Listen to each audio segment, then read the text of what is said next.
The massive human battleship UES Thunderchild drifted silently through the void, its dark hull reflecting the distant starlight. On the bridge, Commander Juwu Park looked out at the endless expanse of space, wondering what they might find on this historic journey. "Commander, we're picking up unusual energy readings," said Officer Hana, her eyes fixed on the scanner display. "Definitely artificial, approximately 3 light minutes ahead." Juwu nodded calmly, though her heart raced. 6 months into humanity's first deep space mission, they had found signs of intelligent life. "Alert Captain Taehyun," she ordered, "and prepare first contact protocols." Captain Taehyun arrived minutes later, his weathered face betraying no emotion despite the historic moment unfolding before them. "What do we know?" he asked, studying the readings. "It appears to be a small fleet of vessels," reported Science Officer Chuno. "5 ships in formation. Their propulsion technology is different from ours. They're using some kind of gravitational manipulation we haven't mastered yet." The captain nodded. "Communications. We're broadcasting the standard greeting package on all frequencies," Officer Minho replied from his station.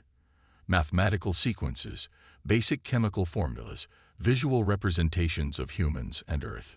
The bridge fell silent as they waited. Humanity had wondered for centuries whether they were alone in the universe. Now the answers seemed moments away. "Sir, we're receiving a response," Minho announced suddenly. "It contains similar mathematical sequences to ours, plus what appears to be language samples. Our computers are already analyzing it," added Chono. "The translation system is building a basic framework." Captain Taehyun straightened his uniform. "Put it on screen when ready."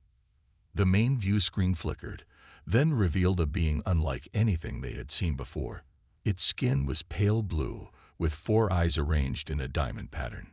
2 slender arms ended in 6-fingered hands. "Greetings, unknown vessel," the alien said, the translation system converting its musical tones into English with only a slight delay. "I am Ambassador Kelox of the Galactic Confederation. You have entered territory under our protection. Identify yourselves." The captain stepped forward. "I am Captain Taehyun of the United Earth ship Thunderchild. We come from Earth seeking peaceful contact with other intelligent beings." The alien's upper eyes blinked slowly. "Earth. We have no record of this world or your species in our database. We are new to deep space travel," Taehyun explained. "This is our first journey beyond our solar system." "Interesting," said Kelox. "Your vessel is quite large for a first expedition. Our scan suggests significant power generation and what appear to be weapon systems." Juwu tensed slightly at the mention of weapons. The Thunderchild was indeed armed. Humanity had debated this for years before deciding that venturing into the unknown without protection would be foolish. "We come in peace," Taehyun assured the alien. "But we prepared for all possibilities. Space is vast and unknown to us." "Indeed," Kelox replied, his tone unreadable. "The Confederation would like to learn more about your species. We propose sending a diplomatic vessel to meet with you. Would this be acceptable?" After a brief conference with his officers, Taehyun agreed to the meeting. 6 hours later, a sleek alien ship approached the Thunderchild. Its elegant curves contrasted with the more functional, angular design of the human vessel. More notably, it was barely 1/10 the size of the human battleship. In the docking bay, Juwu led the welcoming committee. The airlock cycled, and 3 aliens stepped through. Ambassador Kelox was flanked by 2 others, one in what appeared to be a scientific outfit with many tools, the other wearing what humans recognized as military insignia. "Welcome aboard the Thunderchild," Juwu said with a small bow. "I am Commander Juwu Park, second in command." The aliens looked around the massive docking bay, their 4 eyes widening at the scale of everything. Several fighter craft were secured nearby, each nearly the size of the alien's diplomatic vessel. "Your ship is impressive," said Kelox, struggling slightly with his breathing. "The atmosphere here is quite dense for us. We can adjust environmental settings for your comfort," Juwu offered immediately. "No need," said the alien scientist, who introduced himself as Miran. "Our suits can compensate. We are more interested in learning about you. This vessel suggests your civilization is quite advanced, yet we've never detected your communications or ships before." As they walked through the corridors, human crew members stopped and stared at the visitors. Most had never seen a non-human intelligent being outside of science fiction shows. "Earth is relatively isolated," explained Juwu. "Until recently, we focused on developing our own world and nearby planets in our system." The military alien, who called himself Dravak, seemed particularly interested in the ship's construction. "The metal alloys you use are remarkably dense, and your artificial gravity is quite strong. This is actually reduced to 0.8 of Earth standard," said Engineer Subin as she joined the tour. "We normally operate at higher gravity." The aliens exchanged glances that Juwu couldn't interpret. "Your species evolved in such conditions?" asked Miran, with evident surprise. "Most intelligent species we know developed in much lower gravity environments." The tour continued to the ship's central command center, where Captain Taehyun greeted the visitors officially. The aliens seemed increasingly awed by the ship's capabilities as they were shown various systems. "Your power generation capacity is remarkable," noted Miran after seeing the engine room. "And your crew seems very robust physically." What the aliens didn't say, but what became increasingly clear to the human officers, was that the visitors were not just curious. They were concerned. Every new revelation about human capabilities seemed to make them more nervous. The situation grew tense when they reached the weapons control center. Lieutenant Jiho was running a standard diagnostic on the main railgun system. "This is our primary defensive weapon," Juwu explained. "It can accelerate projectiles to a significant fraction of light speed." Dravak's skin changed color slightly. "For defense only, you say?" "Of course," replied Captain Taehyun, who had joined them. "Earth has no interest in conquest. But space is dangerous, as I'm sure you know." Before the conversation could continue, alarms began blaring throughout the ship. The humans reacted instantly, moving to stations with practiced efficiency. "Captain, we have 3 unidentified vessels approaching," reported Officer Minho over the comm system. "They're not responding to hails and are on an intercept course." "Pirates," hissed Dravak. "They plague this sector. We should return to our vessel." Captain Taehyun shook his head. "There's no time. Your ship would be an easy target. You'll be safer here." The aliens watched in growing astonishment as the bridge crew calmly prepared for possible combat. The massive human battleship, which the Confederation had assumed was exaggerating its capabilities, powered up weapons that their scans could barely comprehend. "Target their engines only," ordered Captain Taehyun. "No need for casualties if we can avoid them." What followed was a brief but decisive demonstration of human military technology. The Thunderchild's point defense systems intercepted incoming missiles with perfect accuracy. A single shot from the main railgun disabled the lead pirate vessel's engines without destroying the ship. Within minutes, the pirate vessels were retreating or disabled, with no loss of life on either side. Ambassador Keelock stared at the view screen, then at the calm human crew, his 4 eyes blinking rapidly in what might have been shock. "You handled that efficiently," he said finally. "Standard procedure," replied Captain Taehyun with a slight shrug. As the aliens huddled together, speaking quietly in their own language, Juwu overheard Miran whisper to Keelox, "The Confederation must be informed immediately. If this is just one ship, and they have more." The first contact had gone smoothly, but Juwu realized that humanity's entry onto the galactic stage would not be simple. The Thunderchild, designed to protect human interests in the unknown of space, had just demonstrated that humans were far more capable than the aliens had expected. For better or worse, the galaxy had just met humanity, and it was clearly reeling from the encounter. Retri Ambassador Keelox and his delegation had not expected to spend the night aboard the human battleship. Yet here they were, in guest quarters 3 times larger than standard Confederation accommodations, with gravity that made their limbs feel heavy despite the humans' attempts to reduce it. "These humans are puzzling," said Science Officer Mirren, examining the environmental controls. "Their technology is both sophisticated and strangely overbuilt." Military liaison Dravik paced nervously. "Did you see how they handled those pirates?" "One shot. One. Our defense fleet would have engaged in a proper battle." "Perhaps that is why we should learn more before reporting back," Kelox suggested. "The Council will want detailed information." The next morning, Security Chief Hyan Wukang arrived to continue their tour. Tall and broad-shouldered like most humans, he moved with a grace that seemed impossible for his size. "Today we'll show you our agricultural section," Hyunwoo said. "Then our manufacturing facilities, if you're interested." Mirren perked up. "You grow food aboard this vessel?" "Of course. The Thunderchild was designed for extended missions. We're mostly self-sufficient. The agricultural deck amazed the aliens. Vast hydroponic gardens stretched under artificial sunlight, producing fruits and vegetables in quantities that seemed excessive." "How long can your ship operate without resupply?" asked Dravik. "About 3 years at full crew complement," Hyunwoo replied casually. 5 years if necessary, with rationing." The aliens exchanged glances. Confederation ships required resupply every 3 months. They passed 2 crew members moving heavy equipment. The humans lifted metal containers that would require mechanical assistance for Confederation species. "Are they using strength amplifiers?" Mirren whispered. Hyunwoo overheard. "No, that's normal human strength. Our homeworld has higher gravity than most habitable planets. It shaped our evolution."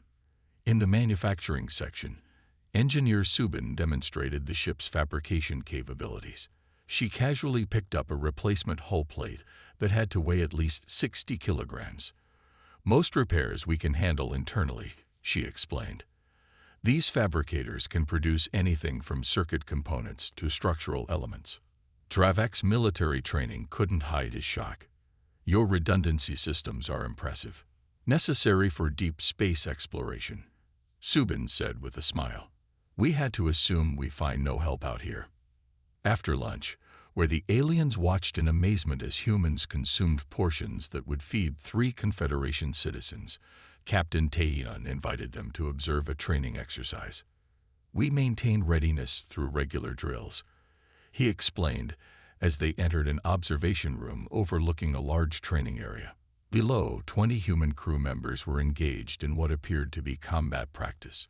They moved with startling speed, demonstrating fighting techniques that utilized their natural strength and endurance. "Is physical combat still common among your people?" asked Kelox cautiously. "Not in daily life," replied Captain Taeyeon. "But space exploration requires preparation for all scenarios, including hostile contact."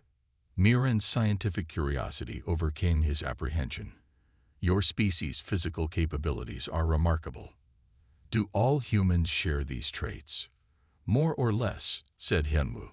"Some are stronger, some faster. I'm actually considered only moderately strong by Earth standards." The aliens tried to hide their discomfort at this revelation. Later, they were brought to the ship's main hangar, where several smaller craft were docked.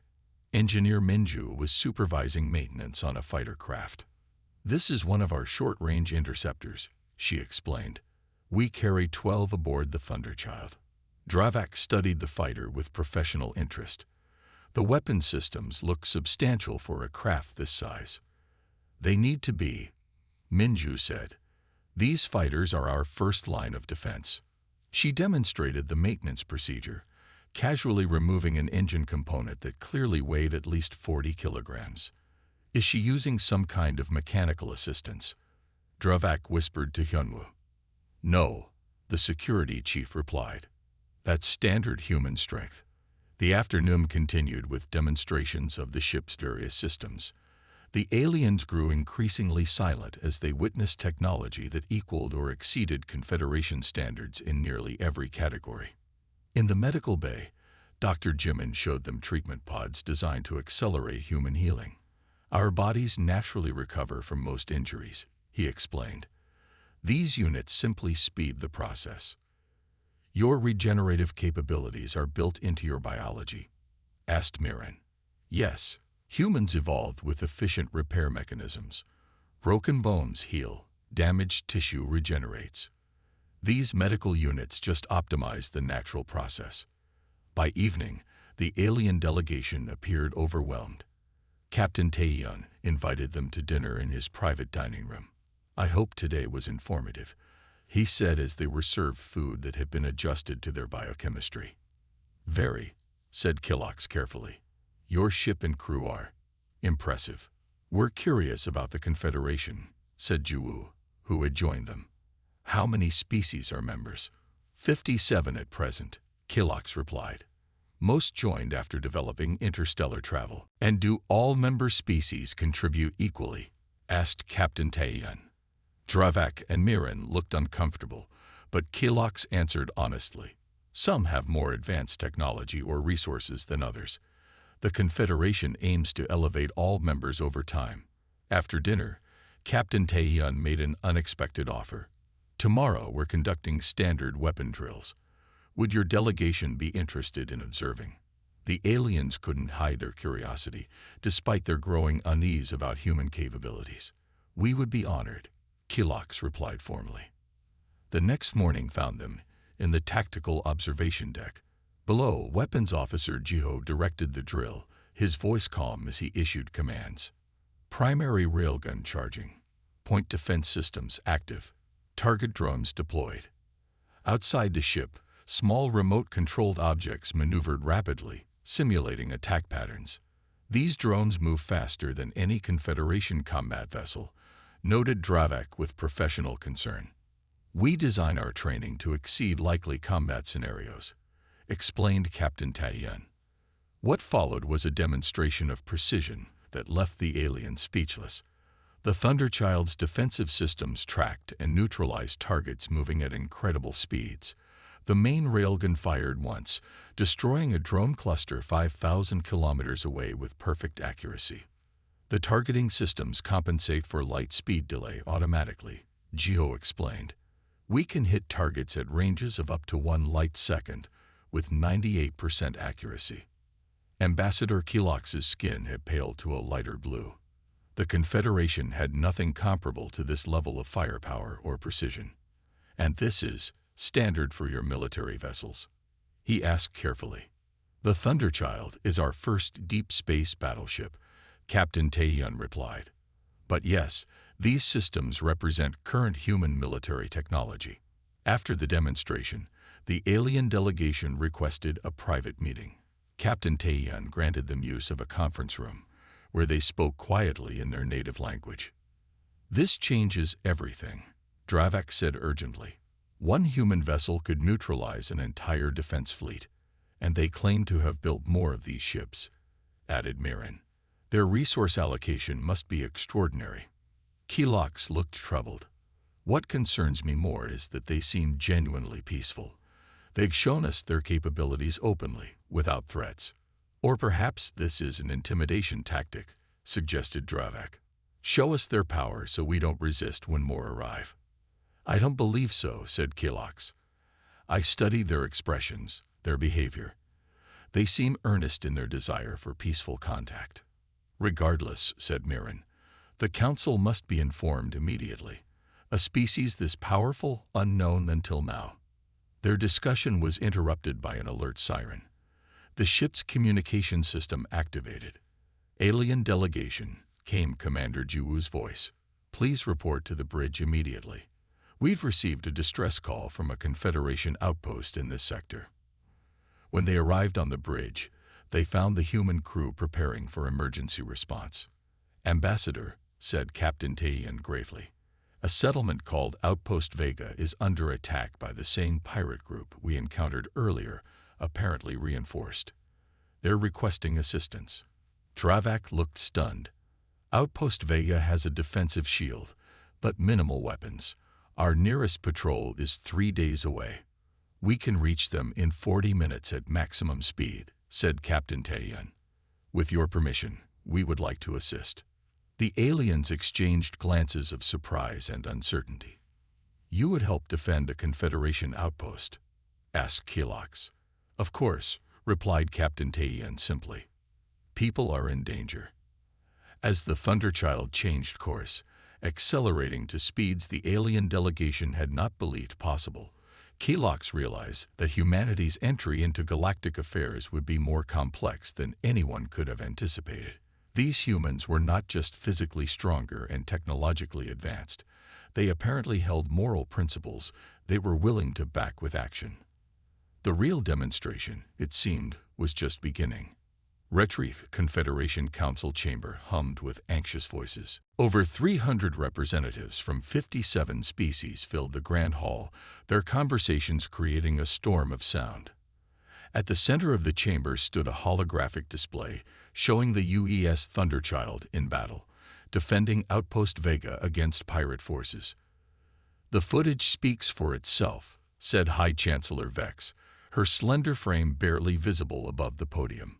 One human vessel eliminated 12 pirate ships in under 20 minutes with no civilian casualties. Councillor Praxi slammed his scaled fist on his console. "And we're supposed to welcome these warriors with open arms. Their technology exceeds our military standards by decades. We know nothing about their intentions." The chamber erupted in shouts of agreement and protest. Security officers moved closer to the lone human in the room, Naval Intelligence Officer Junho Ryu. He stood calmly despite being the focus of much hostility. Chancellor Vex raised her arms for silence. "Officer Ryu is here at our invitation as Earth's temporary representative. He will answer your questions." Junha stepped forward. Though not physically imposing by human standards, his solid frame and confident posture made many counselors uncomfortable. Humans had already gained a reputation for their strength and endurance. "The Earth United Government thanks the Confederation for this opportunity," he said, his voice measured and clear. "We seek peaceful relations and cultural exchange." "Exchange," scoffed Admiral Zorex from the Defense Committee. "What could we possibly offer you? Your single battleship outperforms our entire Third Fleet." Junha smiled slightly. "Technology isn't everything, Admiral. The Confederation possesses vast cultural and scientific knowledge accumulated over thousands of years. Humanity is young in space. We have much to learn." His humble response surprised many, but not all were convinced. "Pretty words," said Security Director Noor, her 4 eyes narrowing. "But actions matter more. Why does a peaceful mission need such overwhelming firepower?" Junha turned to face her directly. "Humanity debated this question for years. In the end, we decided that venturing into the unknown without adequate protection would be foolish. The Thunderchild's intervention at Outpost Vega proved this approach correct." The council chamber grew quiet as representatives considered this logic. High Admiral Tezen, respected for her tactical mind, spoke next. "I've reviewed the Vega engagement thoroughly. The human ship could have destroyed all pirate vessels, yet they disabled and captured when possible. They prioritized civilian safety over military objectives. These are not the actions of conquerors." "Perhaps not today," countered General Crux, his amphibian features tight with concern. "But what about tomorrow? Our intelligence suggests Earth has dozens of these battleships under construction." Murmurs spread through the chamber.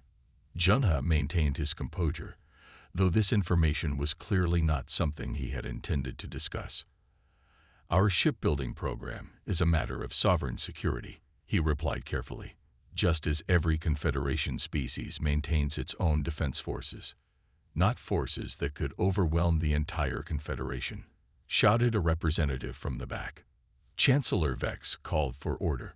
"Science Division, please share your assessment of human physiology and capabilities." Chief Scientist Ilara activated a new hologram showing detailed scans of human biology. Humans evolved on a high-gravity planet with extreme environmental variations. Their bodies are remarkably resilient. They can endure radiation levels, temperature ranges, and atmospheric conditions that would kill most Confederation species. The hologram changed to show a human lifting a heavy object. Their muscular strength exceeds Confederation averages by factors of 3 to 12, depending on the species comparison. Their endurance is even more impressive. Humans can remain combat effective after days of exertion that would incapacitate most of our warriors. The council chamber grew quieter as this information sank in.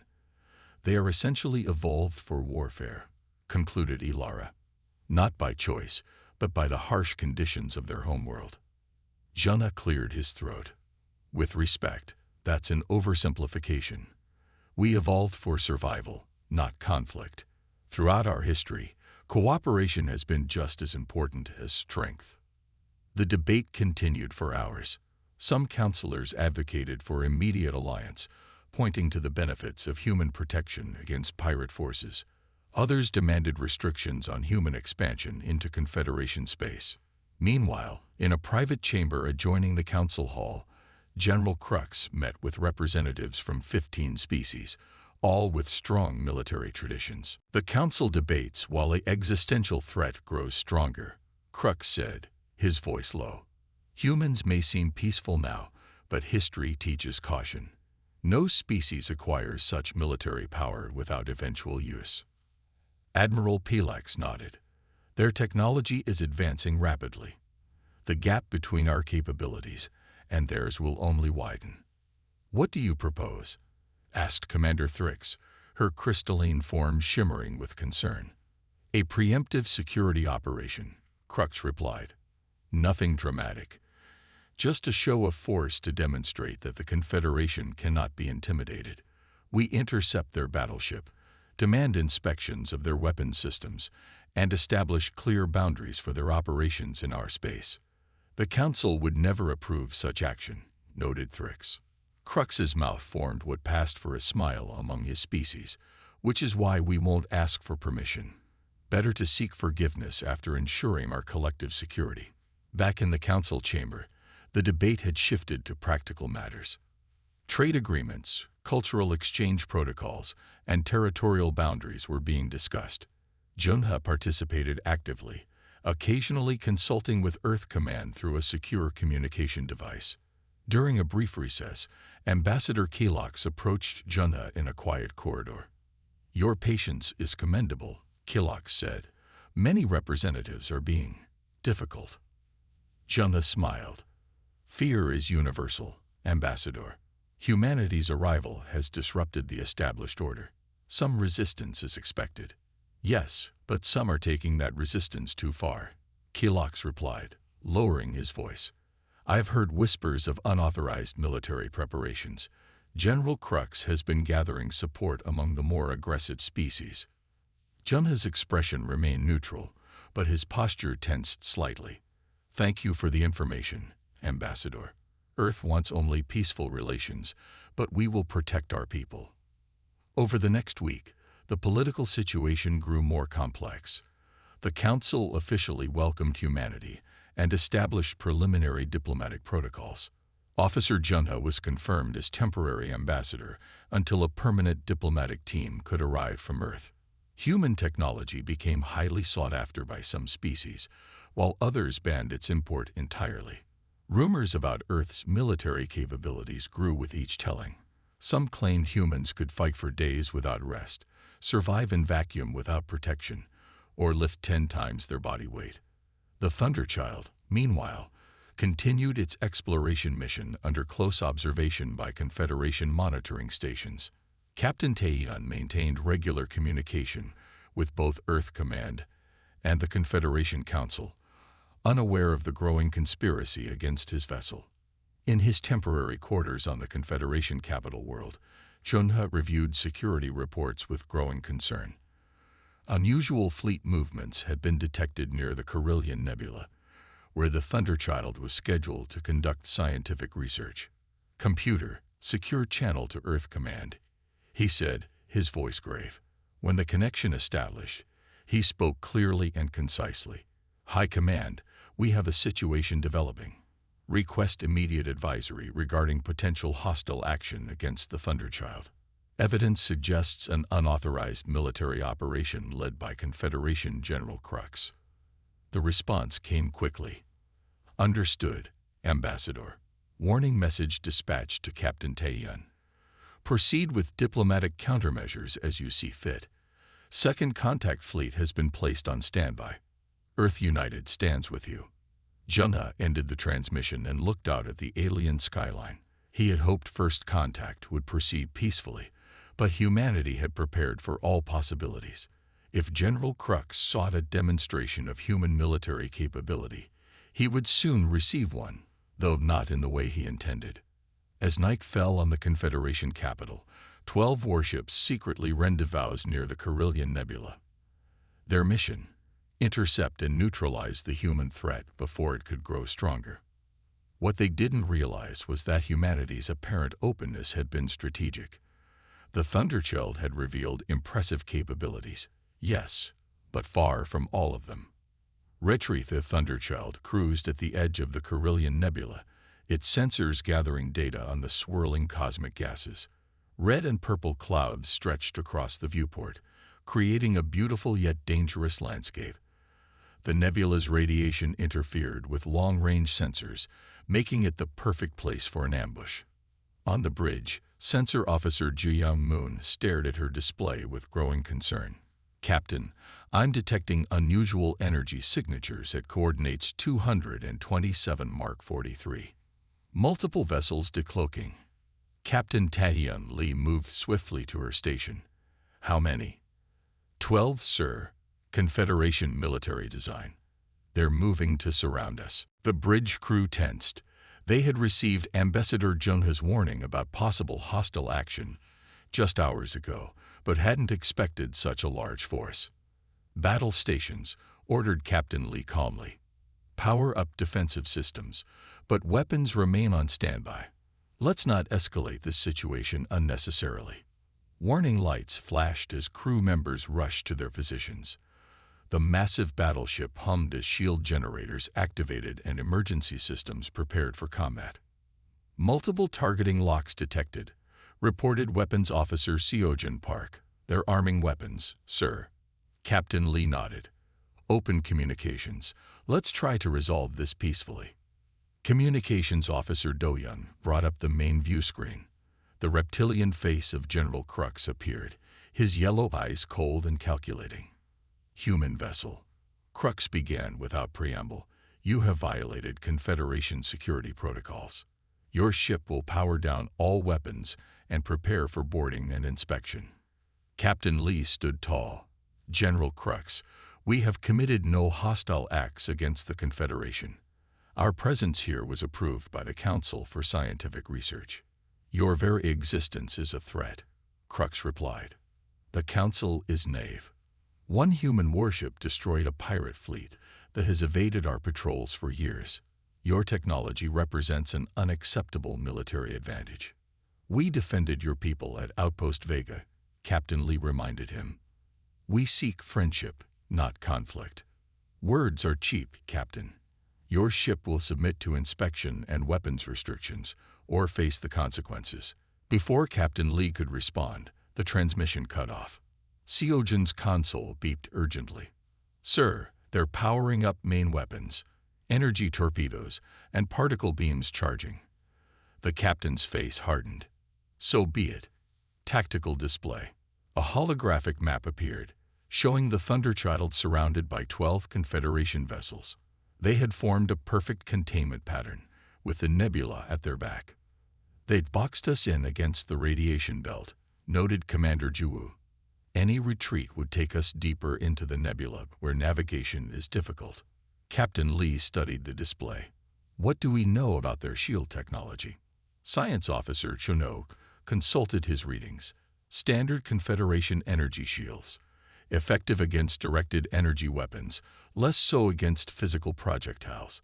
They would have difficulty maintaining shield integrity inside the nebula due to radiation interference. The captain nodded. And our shields. Designed for deep space exploration. They'll degrade in the nebula, but at approximately 1/3 the rate of Confederation shields. A small smile crossed Captain Lee's face. Then we have an advantage. Seojin, load railguns with EMP rounds. Target engines and weapon systems only. Ji-Young, Plot a course into the nebula. Maximum stealth. The first shots came from the Confederation flagship. Energy torpedoes streaked toward the Thunderchild, brilliant blue against the darkness of space. Evasive maneuvers, ordered Captain Lee. Point defense systems active. The massive human battleship moved with surprising grace, its thrusters firing in perfect sequence. Most torpedoes missed entirely. Those that tracked successfully were intercepted by the ship's defensive systems. Minimal shield impact, reported Engineer Mincio. They're probing our defenses. Captain Lee leaned forward. Time to show them what we can do. Execute nebula insertion plan. The Thunderchild suddenly accelerated toward the colorful gas clouds. Confederation ships immediately gave chase, exactly as planned. They're following us in, said Jiyoung. All 12 vessels. Perfect, the captain replied. Cut main engines, switch to silent running. The battleship's powerful engines shut down. Smaller, specialized thrusters took over, designed for minimal energy signatures. The Thunderchild disappeared into the nebula's swirling clouds. On the Confederation flagship, General Crux slammed his fist against his command chair. Where are they? He demanded. The radiation is interfering with our sensors, his officer replied nervously. We've lost track of them. Impossible. A ship that size cannot simply vanish. Spread out the fleet. Find them. The Confederation ships moved deeper into the nebula, their formations loosening as visibility decreased. Their shields glowed as they struggled against the radiation. Aboard the Thunderchild, the bridge was bathed in red emergency lighting. Captain Lee watched the tactical display as enemy ships moved apart. Their mistake, he said quietly. Targeting solutions. Seojin nodded, locked on the flagship's propulsion systems. Fire. 2 railgun rounds accelerated to incredible speeds, their passage barely visible as they streaked through the nebula. They struck the flagship's engines with pinpoint accuracy, bypassing shields calibrated for energy weapons. General Crux was thrown from his chair as his ship shuddered violently. Emergency alarms blared. Report, he shouted. Main engines offline. Auxiliary power failing. Before he could issue new orders, the Thunderchild was gone again, disappearing deeper into the nebula. All ships, converge on my position, Crux ordered frantically. The remaining 11 vessels moved to protect their flagship. As they gathered, the human battleship struck again, emerging from a different direction. Railgun rounds disabled 2 more ships before the Thunderchild vanished once more. For the next 3 hours, the battle continued in this pattern. The human ship would appear suddenly, strike with surgical precision, then disappear back into the nebula's protective clouds. The Confederation fleet's coordinated defense fell apart as ships lost power, communications, or propulsion. This is humiliating, General Crux snarled from his powerless flagship. They're toying with us. By the 6th hour, 7 Confederation ships were disabled but intact. 3 had retreated, unable to maintain shield integrity in the nebula. 2 had refused to surrender and were destroyed after targeting the Thunderchild's life support systems. The human battleship had not emerged unscathed.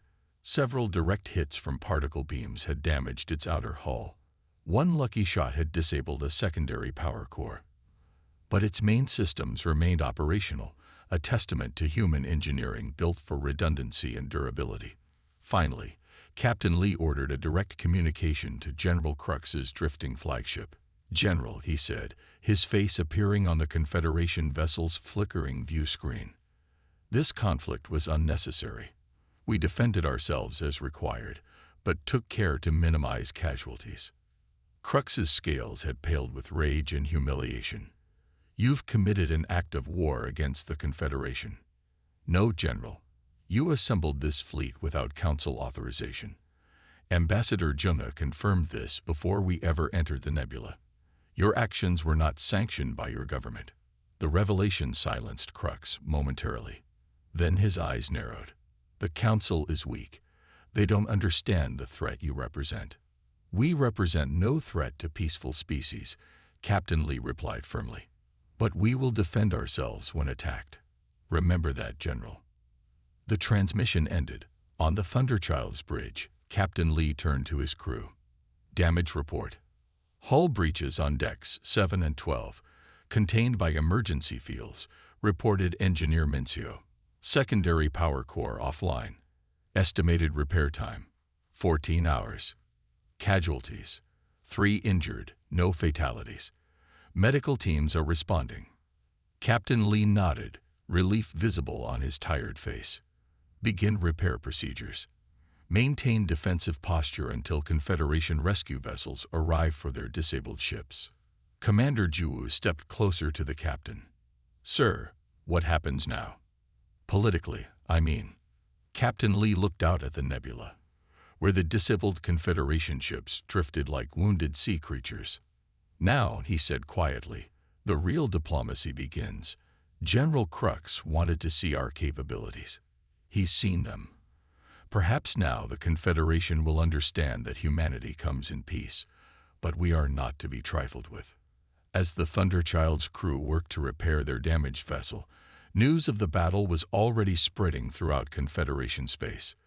The legend of the human battleship that defeated 12 warships was growing with each telling. The galaxy would never be the same again. Retri Ambassador Min Ju-yoon stood before the Grand Conclave of the Confederation, her crisp blue uniform standing out among the colorful robes of the alien representatives.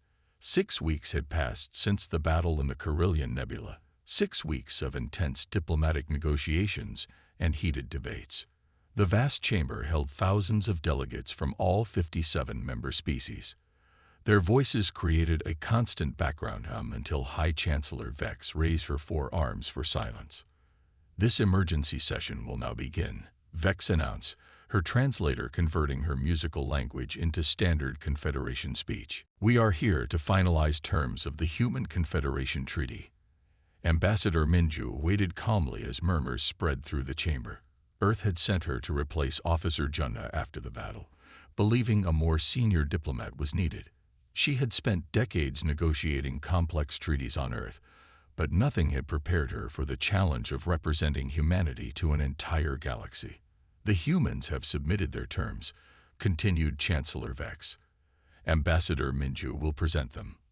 Minju stepped forward, her voice clear and strong despite the gravity of the moment.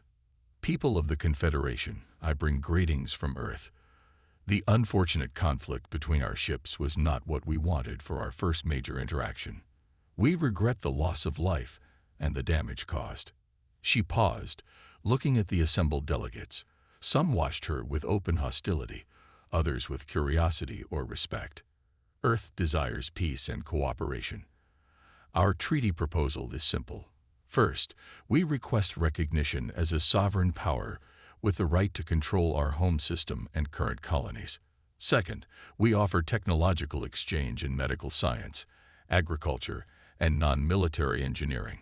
Third, we propose joint security operations against pirate groups that threaten both our peoples." These reasonable terms surprised many delegates who had expected harsh demands from the victorious humans. Military representatives looked particularly stunned. "The battle at Carillion demonstrated our defensive capabilities," Minju continued. "But Earth has no interest in conquest. We seek friends, not subjects." General Crux, recently removed from command, but still representing his homeworld, stood to speak. "Pretty words," he hissed, "but your ships still patrol our borders. Your weapons still outmatch ours. How can we trust these peaceful claims?" Minju turned to face him directly. "Trust must be built, General.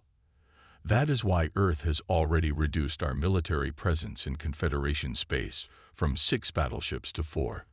The remaining vessels will assist with anti-piracy operations only, at the Council's direction."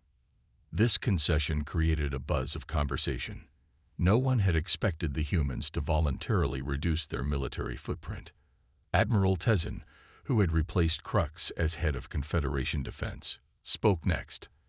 "I have reviewed the battle data extensively. The human vessel showed remarkable restraint. They disabled when they could have destroyed. They protected life when they could have taken it. She turned to address the entire conclave. In my professional opinion, if humans wanted conquest, they would not announce themselves with a single ship. They would not reveal their capabilities openly. They would not offer peace after proving their strength. Many delegates nodded at this logic. Minju offered a respectful bow to the admiral.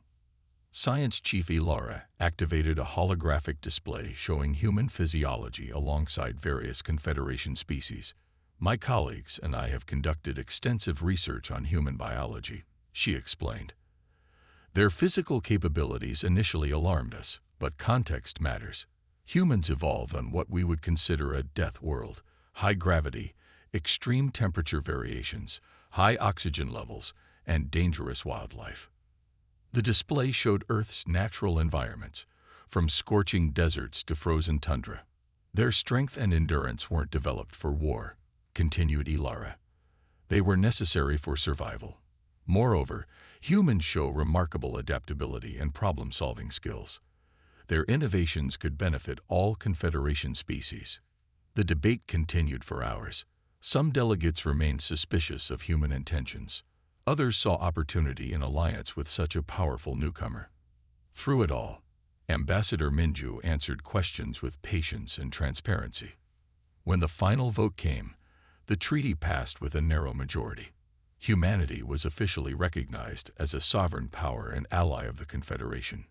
3 months later, the changes were already visible throughout Confederation space. 6 human battleships now patrolled trade routes once plagued by pirates. Attacks had decreased by 70%, bringing new prosperity to formerly dangerous regions. On the Confederation capital world, a small human embassy had been established. Ambassador Minju worked there with a growing staff, handling the complex relationships between Earth and 57 alien cultures. In her office overlooking the capital city's crystal spires, Minju met with Ambassador Kelox, who had become a trusted friend and advisor. The cultural exchange program is exceeding expectations, Kelox reported happily. Over 3,000 Confederation citizens have applied to visit Earth. Minju smiled. And nearly 10,000 humans have volunteered to experience Confederation worlds. The Education Committee is struggling to process all the applications. Your people's curiosity matches your strength, Kelox observed. Both are fundamental human traits, she replied. We explore, we learn, we adapt. Their conversation was interrupted by a soft chime. A holographic display activated, showing Captain Tachyon of the Thunderchild. Ambassador, good news, he said. The joint rescue operation was successful. All miners trapped in the Circus asteroid belt have been evacuated safely. Casualties? Minju asked immediately. None. Our shuttles could operate in the high radiation environment, where Confederation vessels couldn't function. Perfect teamwork. After the captain signed off, Kelox made a gesture of respect with his 4-fingered hands. 6 months ago, many believed humans would bring only war to our galaxy. Now you rescue our people where we cannot reach. Minju looked out the window at the alien city that was slowly becoming familiar. Earth's history taught us hard lessons, Ambassador. We've had our share of wars and suffering. When we reached the stars, we promised ourselves to do better. On the main Confederation trade station, human merchants introduced alien species to Earth goods for the first time. Coffee became an overnight sensation among several species with similar biochemistry. Earth art and music found appreciative audiences. In return, humans eagerly experienced alien cultures, foods, and ideas. Not everyone welcomed these changes. Hardline factions within both human and Confederation societies protested the growing integration. Some human groups feared alien influence would dilute Earth culture. Some alien traditionalists saw humans as dangerous upstarts. But these voices remained in the minority as practical benefits of cooperation became clear. Human engineering helped improve Confederation ships. Alien biotechnology accelerated medical research on Earth. Trade flourished between formerly isolated worlds. Perhaps most significant was the change in galactic security. With 6 human battleships stationed strategically throughout Confederation space, Pirate activity had decreased dramatically. Species that had lived under constant threat for generations now enjoyed unprecedented peace. At a military academy on the Confederation homeworld, Admiral Tezen had introduced a new course: human combat tactics. Young officers from dozens of species studied the Carillion Nebula battle, learning from both human strengths and Confederation mistakes. The humans could have destroyed all 12 ships, she told her students. Instead, they disabled when possible and focused on minimal casualties. This demonstrates an important principle. True strength includes restraint. 1 year after first contact, Ambassador Minju stood with High Chancellor Vex at the dedication of the new Galactic Cooperation Center. The massive structure would house representatives from all Confederation species plus humanity, creating a forum for ongoing dialogue and collaboration. When the Thunderchild first entered our space, Vex said in her address, many feared it heralded conquest. Instead, it brought opportunity. Humans reminded us that different doesn't mean dangerous. Powerful doesn't mean predatory. Minju watched as human and alien children played together in the center's gardens, already comfortable with each other's differences. A young reptilian child was showing a human boy how to operate an alien toy, while nearby, a human girl taught alien children an Earth game. The galaxy had indeed changed forever. But as Ambassador Minju observed the scene before her, she felt confident that the change was for the better. Humanity had reached the stars not to conquer them, but to join them, bringing strength tempered with wisdom, power guided by compassion.